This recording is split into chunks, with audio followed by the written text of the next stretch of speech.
Hey, everybody. Welcome back to another episode of the Growth Capital Podcast. I'm your host, Justin Dixon, and today we've got Jerry Arteaga on the podcast.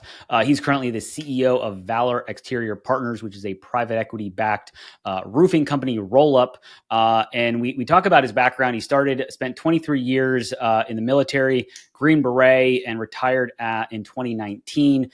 Spent some time on Capitol Hill as a lobbyist before transitioning over to the private equity world.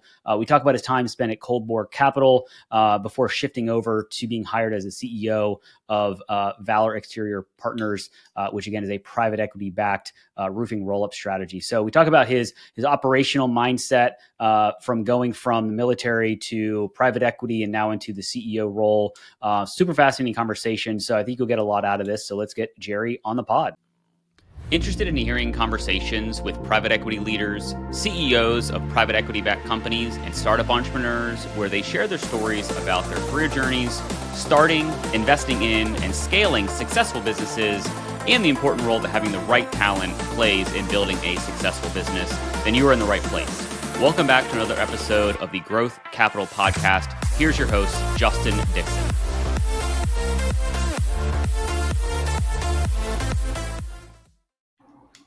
All right, Jerry, thanks for being on the podcast. Hey, thanks for having me, Justin. Yeah, so let's jump right in here. Maybe give the audience a little bit of an overview of who you are, where you are, and what you're up to right now. Yeah, sure. So Jerry Arteaga, I'm a veteran, so I was in the military, in the Army for 23 years. I spent about 17 of those years in 7 Special Forces Group, where I was a Green Beret. Then I spent my last 4 years on Capitol Hill serving in the role as a legislative liaison to the Senate Intelligence Committee. So think of it as, a pseudo lobbyist that, I was tasked with conveying the Army's message and its funding needs to the members of the Senate Intelligence Committee. So I retired about 4.5 years ago. Shortly after retiring, I joined a lower middle market private equity firm based out of Chicago called Cold War Capital. So Cold War Capital is a veteran founded, and about 75% of its 30 employees or so are all veterans, mostly from the special operations community. So Sergio Zepeda is the founder. He was a Navy SEAL for about 10 years. And then when he got out, he joined an investment bank, then went into a private equity firm before launching Cold War Capital in 2017, 2018.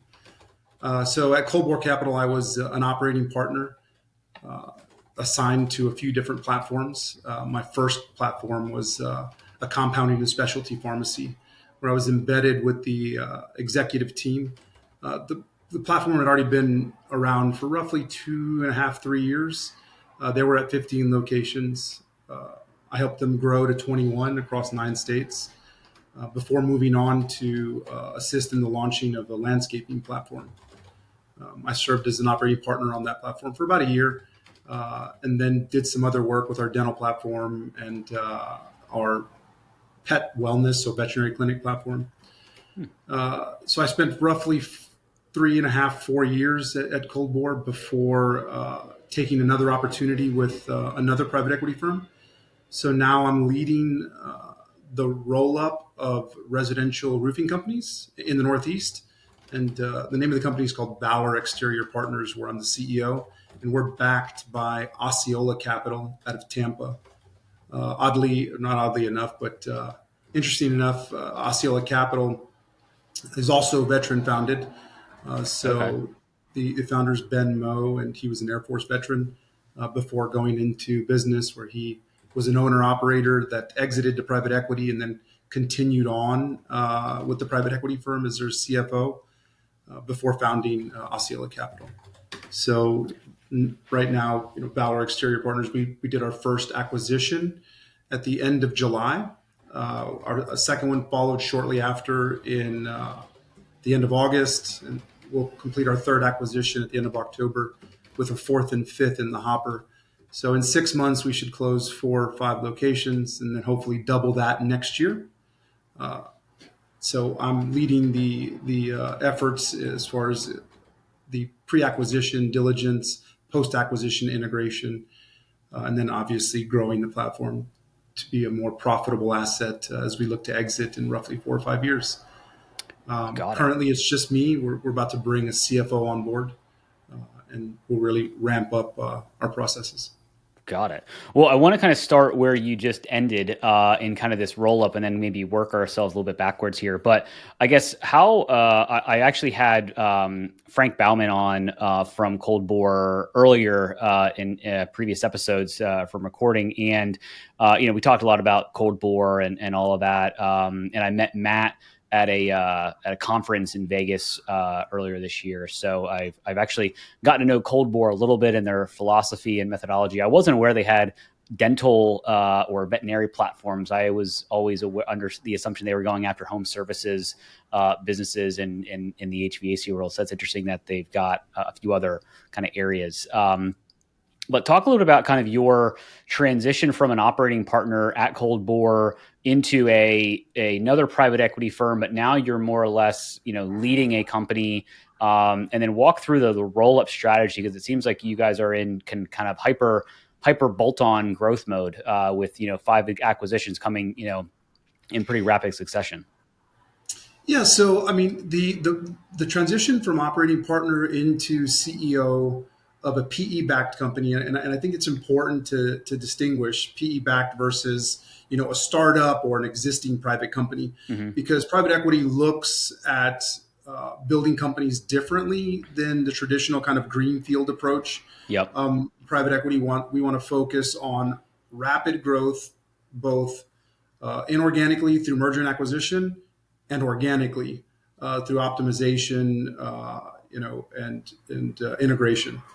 And so my role as an operating partner was more so of an advisor. Mm-hmm. So think of a McKinsey or a Bain consultant, except we are embedded into the platform, working on very specific value creating initiatives, mainly focused on operational levers. So one of the primary roles as an operating partner was pre-acquisition operational due diligence. So I'd work hand in hand with the CEO and COO to really evaluate and deep dive into the processes of the targets that we were looking at, regardless of what industry they were.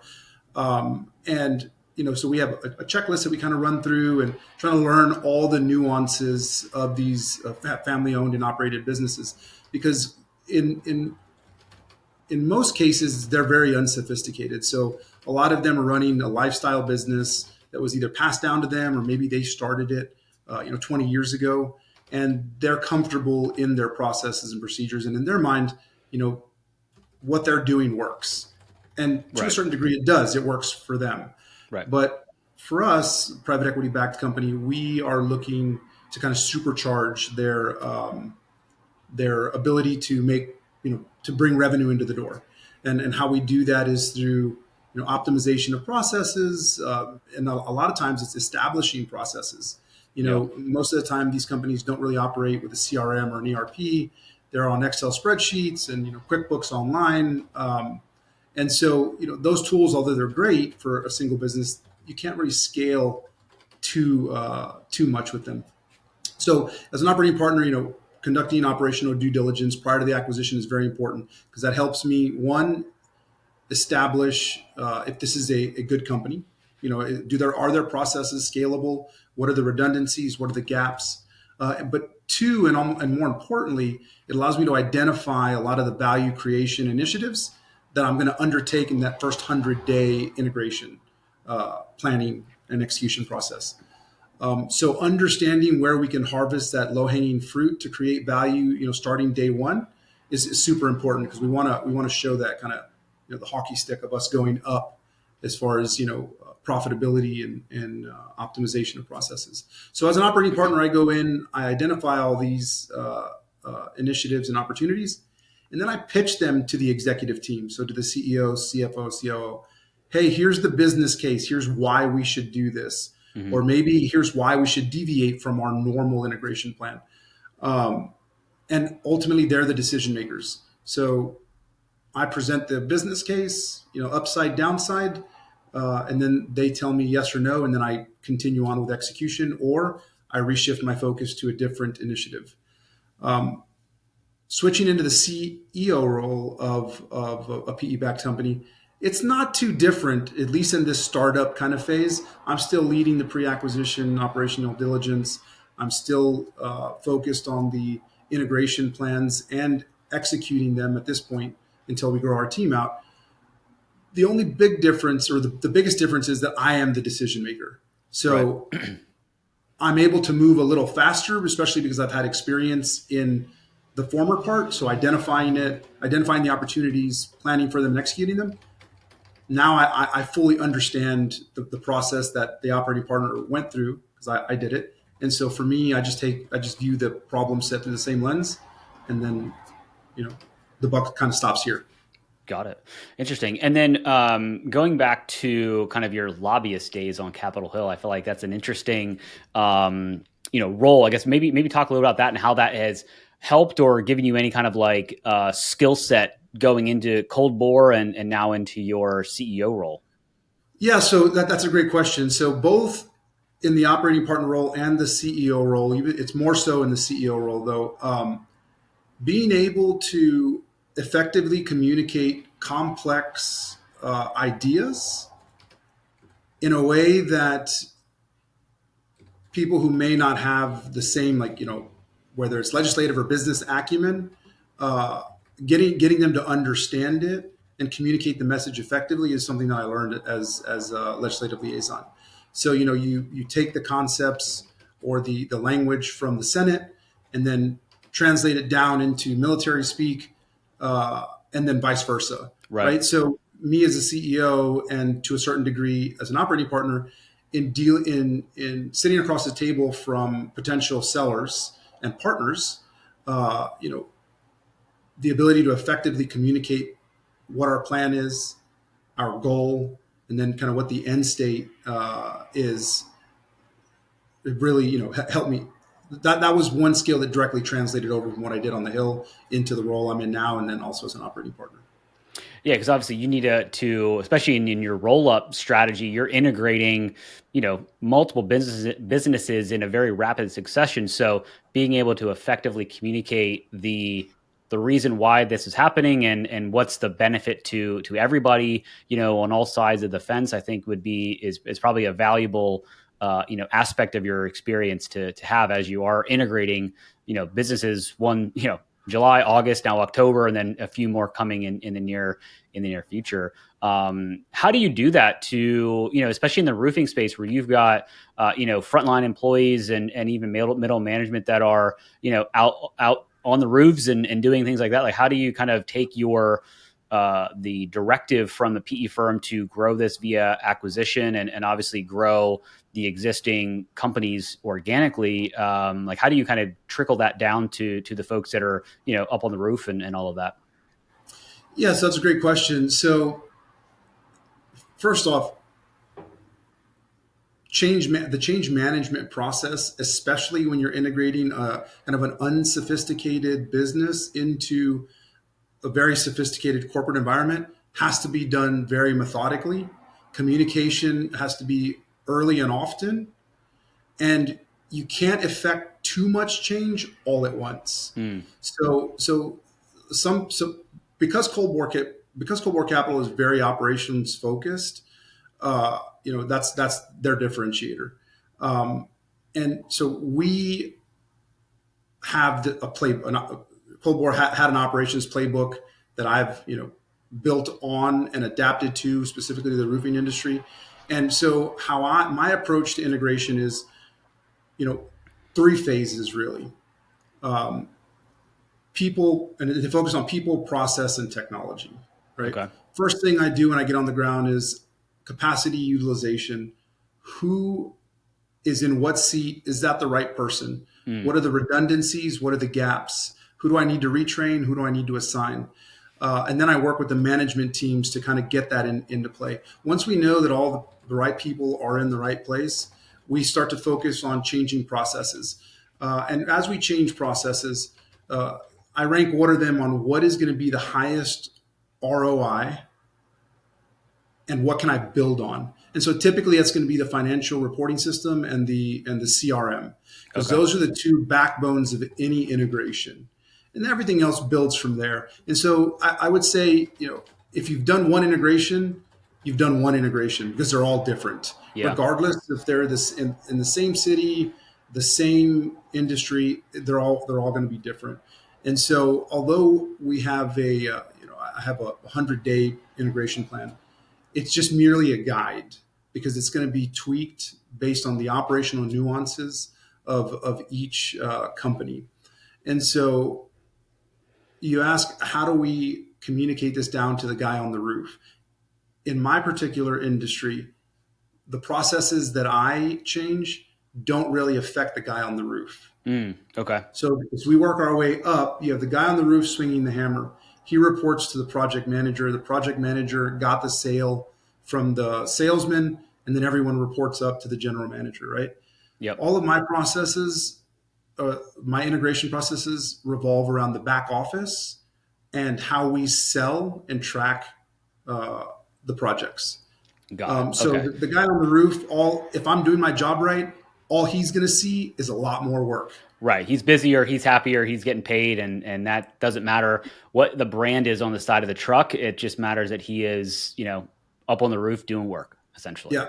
And so if I'm doing my job right, he's got a lot more work, and the back office has less work because that means that I've automated and optimized their systems to the point to where they're not working in the business, they're working on growing the business. Yep. So more sales, can automate sales, right? But I can automate the process that puts the lead into their hand. Right. And then, as we track the project through its course. So to answer your question in one sentence, I would say managing these changes needs to be done methodically and slowly. Yeah, and I mean, at the end of the day, if you're to your point, like if to the guy on the roof, he doesn't necessarily care what roof he's on as long as he's employed and up on a roof, essentially. And so, I've talked to a lot of people at conferences and a few people on this podcast and in general about the private equity world getting into in abundance into the home services industry. Obviously, that's exactly what you guys are doing. How are you finding all these companies? You don't need to give me any secret sauce here, but I'm just kind of curious how you're finding them in rapid succession, and then are you, it seems like you probably are seeing the delta between what sellers are willing to, accept as an offer versus what a private equity firm is willing to offer, is that delta is shrinking from what it was, even a year or so ago, where people still wanted 2021 valuations and private equity obviously didn't want to pay 2021 valuations. So it's kind of a two-parter, but I'm just kind of curious, kind of your thoughts on that. Yeah, so I for us at Valor, deal flow comes in a few different ways. Some of them are proprietary, so it's just cold outreach Yep. by our internal team. Obviously, utilizing a buy side broker to kind of really turbocharge that outreach, and then you have the network of your sellers. So they sold to us, they partnered with us. They see that we are doing exactly what we said we were going to do. And you got to remember, they've been in this industry 20, 30 years. Our second acquisition has been around for 80 years. Wow. And so they know other roofers. And so Yep. that's how we get a lot of proprietary deal opportunities. As far as valuations, I mean, right now, you're familiar with HVAC and plumbing and kind of the boom there. Yeah. I would say that the investment opportunities in that area are kind of dwindling because PE's been investing in that for 7-10 years now. Okay. The roofing space is very nascent in its aggregation. Less than 3% of residential roofers have been aggregated under a single firm. And there's over 100,000, depending on where you're getting your data from, there's about 100,000 roofers across the United States. And so with us being focused regionally, there's a lot of opportunity. Like I said before, we maybe I didn't tell you, but there's so much opportunity in roofing right now that I don't have enough capacity to take advantage of the opportunities that are presenting themselves. And Okay. I think that that may not be the case for everyone. So when you're talking to sellers, they're owner operators. A Yep. lot of them started with a truck, a trailer, and two buddies. And 20 years later, they got a $10 million revenue company, and they're doing well for themselves. PE firms, a lot of them don't have organic operations capabilities like Cold Bore or Osceola Capital. They don't have operating partners, but they hire operators to be the CEOs, Okay. right? So I'm an operating partner. Now I'm the CEO. So it's like kind of like a twofer, right? Yep. And so a lot of PE firms don't take that approach. And when they talk to a potential partner, it's all about the numbers. We're Osceola Capital. I work with Kurt Schwab. He's also a Navy veteran. Mm. He's the VP on the deal team for Osceola Capital that I'm working with to build out this platform. So he and I believe in meeting these partners in person early and sharing our story. Like, hey, this is our plan. I know that you're going to be approached by other private equity firms, but why don't you ask them these 5 questions? Like, how are they going to grow your business? What does a partnership with you look like? What kind of asset are you building to exit, and how is it going to affect you? Yeah. You know, it's got to be more than just the numbers. And for me, I'm a big legacy guy. Being in the military, the legacy that we leave at our units as we go on to the next is very important.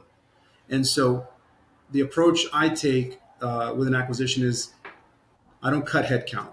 That's Okay. the easy button for most private equity firms to bring money down, to bring uh, to make a positive impact on the bottom line. I don't. I I retrain and reassign in any excess capacity. We grow uh, the top of the funnel to make sure that we can fill it. Hiring people is one of the most expensive and difficult things to do. So when you have good employees, you want to keep them. And sometimes that means carrying a little extra cost until you can grow into them. But that really resonates with sellers because I think that private equity, if you're not very familiar with it, like these sellers most of the time aren't. They believe we're going to come in, cut headcount, change their processes, put a whole bunch of fancy systems in place, and then limp along until we can exit. That is not what we do. Got it. So, And so I think that story with these sellers really resonates, and it usually makes us their preferred partner. yeah, and I was going to ask about the talent piece because being in the recruiting world myself and having helped HVAC companies hire talent and skilled trades is one of the hardest positions to fill right now above anything else, just because there's less people going into the skilled trades than jobs that are available. Wages have gone up, and so people are they'll jump to the next guy's roofing business for an extra couple bucks and all that. So how do you? I like the fact that you're not a headcount chopping private equity focus where it's like come in and just cut headcount and reduce expenses. But how do you talked about having the right talent in the right seats? How do you do that in a skilled trade type environment? And how do you then go out and as you scale, find enough talent, or is that actually part of the kind of acqui-hire, acquiring more businesses so that you can get the talent just as much as you can get the customers and all of that? Yeah. So again, this my comments will revolve around the roofing industry, so they're Yeah. very specific to this. But these companies have been operating. We're not a turnaround company, so we invest in good businesses, Hmm. uh, and what makes up a business is the people that run it, right? So if it's a good business, it's going to have the majority good people. So for us, really, what our model is, all the installers are subcontracted crews. So Okay. that kind of skilled labor is out there. Like there's crews that do that. Our in-house folks are the project managers and the sales folks. And then Got we'll it. have like an administrative manager and then obviously the general manager. So when we acquire these, so that's kind of another reason why we chose to execute a very regionally focused play, so that we can when you're spread out across the country, sure, there's more opportunities, but your opportunity to create synergies is a lot less. Mm, So in the Northeast, you can drive 3 or 4 hours, or you can drive 3 hours and be in 4 or 5 states, right? right. So that allows us the ability to leverage our sub crews across multiple platforms or multiple operating companies. Yep. So, for instance, our first two acquisitions were 30 minutes apart from each other. So immediately, almost day one after the close, we were able to leverage a synergy on a skill set that our second acquisition had that our first one didn't. And so we immediately, I introduced them, told them what the potential opportunity was, and they started working together. And so we're just going to replicate that all throughout the Northeast.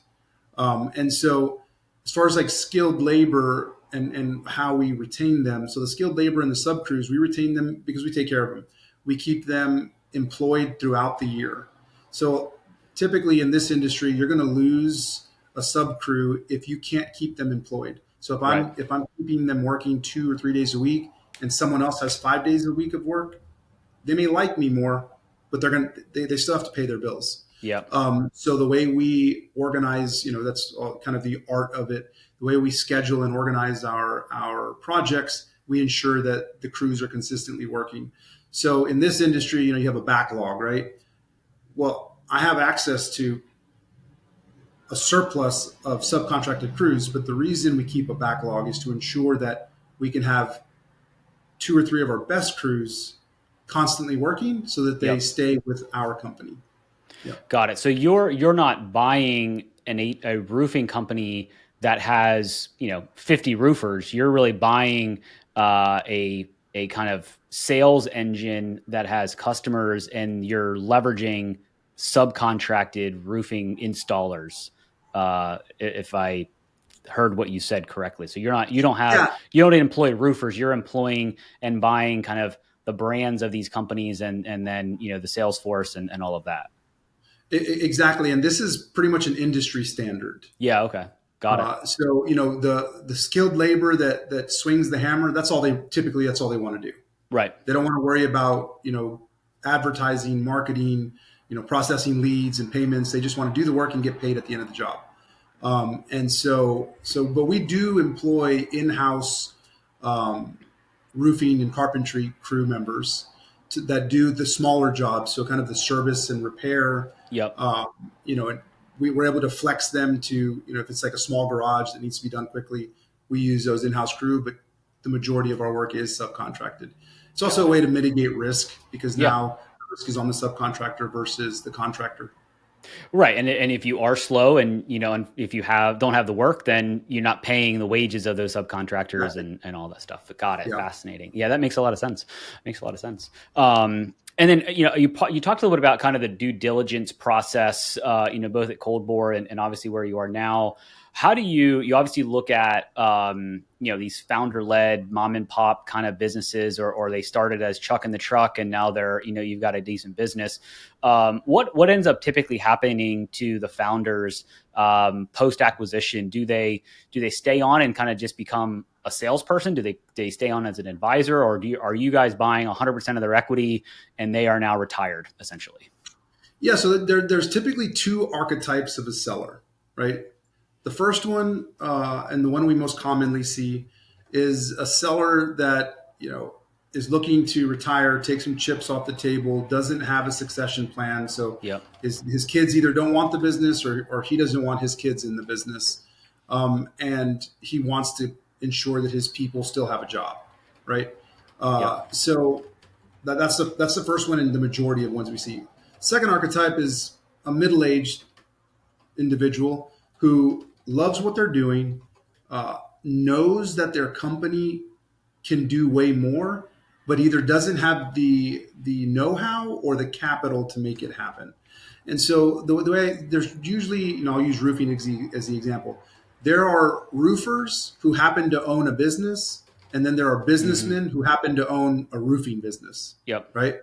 And so typically the second archetype is a roofer who happens to own a business. And so he just needs that help to go from that $5 million revenue mark to 10 and 15 in just a couple of years. Yep. And so the person who wants to retire, we typically ask them to stay on for a year. Okay. And it's all case by case. If they have a rock star, number two that has really been running the day to day, and they've largely been an absentee owner, then we can work with them. But we like to see a year, and then obviously we ask them to roll equity into the deal. So it Okay. keeps us kind of financially aligned. It keeps them interested, especially if they're staying on. But for the most part, most sellers stay on for at least a year, 2 or 3. Some have committed to staying until we transact again. It really all depends on what what their goals are. We would prefer the seller stay Yeah. because it's obviously been a successful business under their tutelage, and so if we can keep everything running the same, just make some tweaks to their systems, then it benefits everyone. Yeah, and a lot of times the owner has the brand, even though the brand may not be, Justin Dixon Roofing. If they all know, the guy that owns the roofing company, it's beneficial for you to keep them on. So there is that smooth transition of power, so to speak. And you brought up something interesting that I've started to dig into a little bit, is this whole succession or lack of a succession plan in a lot of these mom and pop businesses that were started, 30, 40, 50 years ago, and they don't have a successor. Then maybe they don't have kids, or their kids don't want to do the business. And so it's interesting that you and a few other people that I've talked to have really brought up that a lot of the businesses that you're buying are in that same situation where they've built this business but they don't have anybody to take it over, whether they are a family or not. And so there's an opportunity for private equity to come in and kind of provide a legacy, even though that legacy is not a quote unquote succession, type model, if that makes sense. So, Yeah. So private equity, I would say, I think the focus as of late, at least in the last 6 months, I've been hearing a lot about it with private equity getting into the services businesses, home services and other exterior services. I don't necessarily think it has anything to do with because it's a skilled trade or lack of succession planning. One of the primary characteristics of an industry that private equity looks at investing, at least at Cold War Capital and Osceola, is it highly fragmented. mm, So we look for industries that it's not aggregated. So that means yep, there's a lot of opportunity to acquire. If you go into an industry that the market share is controlled by 3 aggregators and they control 75% of the market, there's really not a lot of meat left on the bone for anyone else to go out and aggregate. Can it be done? Sure. Just depends on how many other people you're competing against, right? Because the last thing you want to do is compete for a limited resource and end up paying up for a right. business that then you can't really, there's no, you lose kind of that multiple arbitrage advantage, which is just one of the many value creators. But yeah, I don't know if I answered your question. No. It's just interesting that you talked about the succession thing, but I agree. From a private equity perspective, the fragmentation of a market is definitely a leading indicator of what ones they're going after and what ones they may avoid or skip over. When it comes to when you're going into an acquisition and as you're scaling, what type of position or person is your typical most important hire or most important person that you are trying to retain, post acquisition?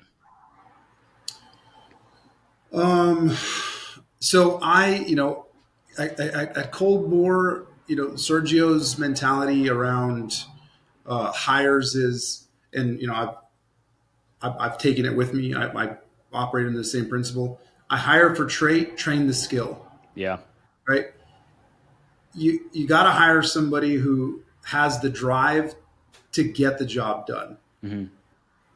execution focused. Right? Just because you don't know how to use QuickBooks or you don't know how to use specific CRM, or you don't know what an integration plan is, it's faster for me to teach you those things than for me to instill the mindset of execution and really just getting stuff done. Yeah. And so I don't think I mentioned this earlier, but Cold War Capital's operations group um, is all it's comprised of all former special operators with top tier MBAs. So we got Navy SEALs, naval fighter pilot, Green Beret, Army Ranger, all Kellogg, Booth, Duke.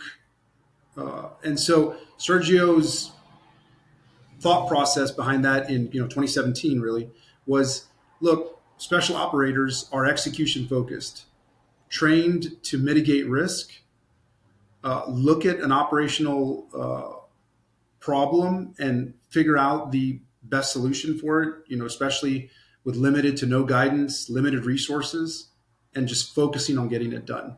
Yeah. And then you pile on business school onto that, and you have, in my opinion, an outstanding operating partner. Because I think that, like consulting firms, they got really smart people. They help you identify the problem, they help you figure out the solution, they plan out the process to fix it, and then they drop it on your desk and leave. Right. Most of this stuff fails in the execution piece. Yep. And so at Cold Bore and now me at Valor, that's what we strive to ensure that we excel at, is the execution.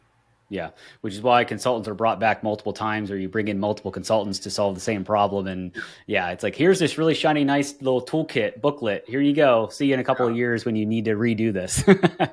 Exactly. That's funny. Yeah. Well, I want to kind of transition a little bit to the end here, but before we get into the last little bit, I'm curious, like, as if somebody's listening to this and maybe they're, ex-military, or they're getting ready to get out of the military, or they're trying to get into PE, like, what are some things that you think are most important now that you've been in two PE shops? I guess how do they get into that world? Because it is a difficult world to break into, regardless of kind of your background. So what are some things that people can do that are outside of the normal, just, getting an MBA or something like that, to try to navigate their way into, some type of role within PE? Yeah. So I think, this is veteran specific. Yeah. You have, in the military, especially if you're a GWAT baby. So you were in the war. I was in from 1998 until 2020, Okay. and so folks from that generation typically have a hard time networking, talking about themselves. A couple pieces of advice. Number one, nobody cares about what you did in the Army. Nobody cares about what you did in the Air Force. Nobody cares how important you thought you were. Outside of thank you for your service, in the business world, all people care about is, what are you going to do? What have you done? And how can you help me become more profitable? I think one of the mistakes that veterans make is they come out thinking, I was an O6, I was an E9, I should come into a business and be VP of whatever. Okay. And it doesn't work that way, because the military is not a business. And so, because at least a lot of the folks that I've spoken to, because they have that mindset, they have a hard time selling themselves, networking, asking questions like, hey, I don't know about this. Can you, informational interview, right? You don't want to go to someone for the first time with the ask. So if you know that, I started my transition, about a year out. I was fortunate enough to have somebody I served with who was, his name's Greg Pavinsky. He was also at Cold War Capital. He retired about 3 years before me. And when I told him I was going to retire, he said, hey, if you're going to retire, like, you got to come work at Cold War. Okay. And so he's the one who exposed me to Cold War. He's the one who exposed me to Kellogg for business school. And so for me, it was my network really that got me into this industry. And we, as veterans, service members, in my opinion, do a poor job at networking outside of the military. And so to me, network outside the military, work on your personal branding. How do you translate your military experience into the job that you want in the business world? So like I every now and again I post on LinkedIn, but right now I just started a series where I'm using the 14 chapters of Sun Tzu's Art of War and making the correlation to how these principles of war can translate over into scaling a business. Mm, So this week I posted the first week in chapter one, and so a lot of the things that I talk to veterans about is don't talk about what you did in the Army. Talk about how that translates into the role that you want to take and what your differentiator is. yeah. Obviously, business school doesn't hurt. Uh, Right. Yeah, I but mean, obviously that gives you kind of the best of both worlds. You've got your operational experience from the military and your work ethic and all of that, and then you couple that with, education from a big top tier B school. That's a recipe for success. Looking a little bit through a crystal ball, what do you think? We're recording this kind of mid late October. What do you think kind of the next 12 months are? If we jumped on a pod in 12 months, where do you think the general kind of roofing private equity world will be, and maybe where do you think Valor will be? so I would say that the word is out for roofing, right? Luckily, there's 100,000 or so roofers Right. floating around. So there's a lot of opportunity for multiple players. I would say in a year from now, it's still going to be in its nascent stages of aggregation. I would say it takes roughly 3 to 4 years until you start to see, valuations going up, more competition. Um, as far as Valor, by the end of next year, I would say we should be at about 12 acquisitions. Okay. If everything's going well, 12. If everything's going well, close to 100 million in revenue, and halfway to where I want to be. Okay. And I got 4 years to do it in. At least that's my personal goal.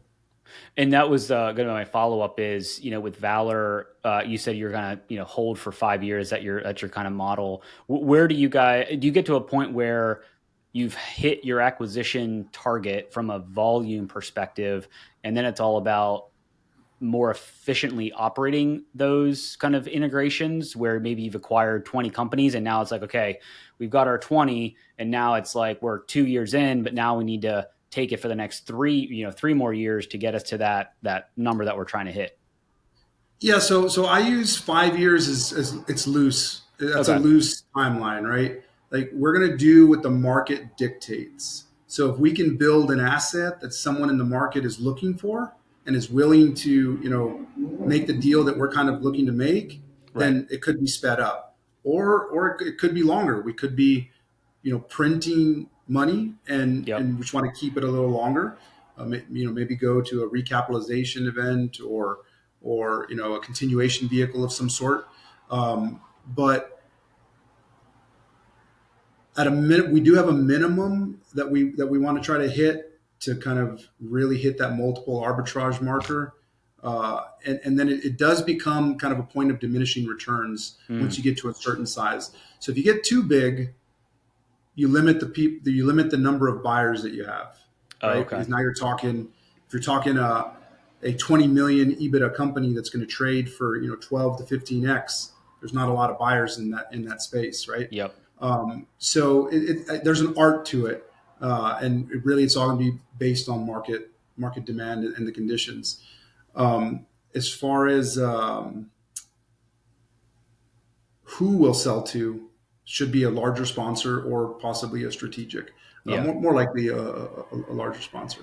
Yeah. Yeah. No. You had a second And part if to that. and the point to if it's just printing money, it's like, why not just hold it for a little bit and let it, fill the coffers and then go out for the next one. Yeah, But so no. that's because this is all part of a larger fund, right? So Yeah. the Osceola Capital is on its third fund, and so the longer you hold an asset, you start to hit a point to where the IRR is less. The Yeah. MYC might go up, but the IRR is going to come down. So again, there's an art to it. Yeah. Yeah, no, it makes sense. Well, let's transition to the end here, Jerry. I've definitely taken up a lot of your time, and I definitely appreciate that.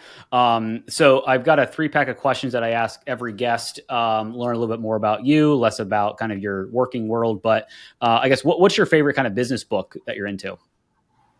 Ooh, um, you know, I would say I've probably read Good to Great uh, more than any other one, just because kind of the principles that he lays out with getting the right people on the bus. I'm a huge people person, right? Like Mm, the foundation of every business are the people that make it up, and the author's focus on that is really it's relevant. It was relevant when he wrote it, and it's relevant today. yeah, it's one of those books that you could read today and then read 10 years from now, and the principles are going to be consistent. I feel like so. No, it's a Because I went to Kellogg, I should have probably said Potter's Five Forces, uh, but we can I'm edit not. that out. We can put this as the right one. Yeah. Just so that it's all good in case somebody from Kellogg hears it. Yeah, yeah. And then second question here: what's your favorite thing to do outside of work? And this is a question that I get a lot, and I guess spending time with my family. I mean, I don't. I used to have a lot of hobbies. I used to fly. I used to skydive. I used to shoot quite a bit. But really, since I joined Cold War Capital, I just love my job. Yeah, Like it's outside of doing God's work in the Middle East. This job has been one of the most fulfilling things I've ever been able, had the privilege to do. So really, my work is my hobby. I mean, that's probably not a healthy thing to say, but if I'm not working, then I'm spending time with my family. yeah. Not a bad thing. If you enjoy what you do, then you're not really working, right? It's just you get up and you Right. get to do something you like, and I don't think there's anything wrong with that, for Yeah. sure. So, last question here: favorite vacation spot, and you can answer it in 2 parts: winter and summer. I've had people be like, I ski or whatever, but or if you have one of your favorite that you go to or your family goes to, that's fine. So I've had the opportunity to visit roughly 45, 50 countries, Wow, military and personal travel. I for the last 4.5 years, I take on average about 140 flights a year.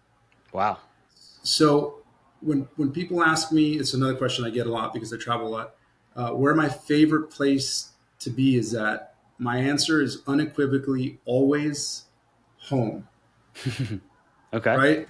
But if I have to take a vacation, like we're doing a getaway, yeah, um, by a beach anywhere.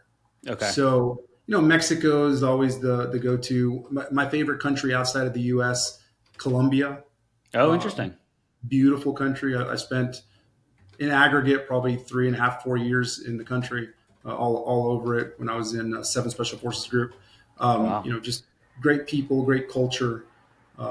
Most people have Pablo Escobar and the cartels in their mind when they think about it, but it couldn't be further from the truth.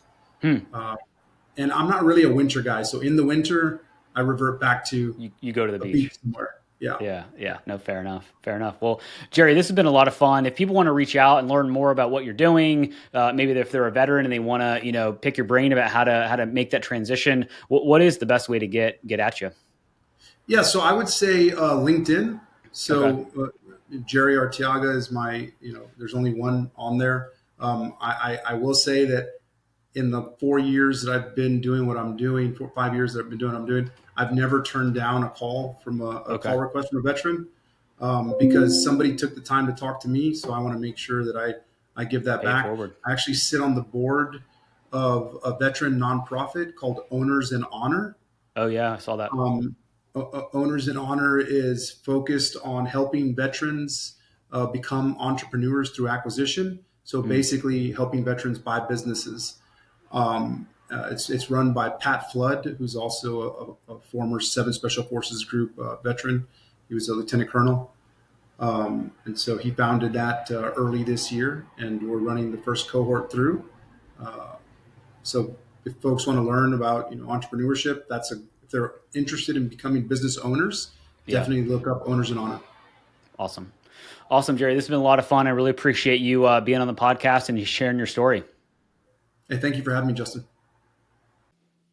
I hope you found at least one actionable insight from this episode of the Growth Capital Podcast, your one-stop shop for insights from private equity leaders, CEOs, and startup entrepreneurs on starting, investing in, and scaling successful businesses, as well as the role having the right talent plays in growing a successful business. It would be greatly appreciated if you would rate and review this podcast. And if you're watching on YouTube, please like and subscribe and drop us a comment so we can expand the audience of this podcast. Thank you for all your support, and don't forget about upcoming episodes dropping every Tuesday.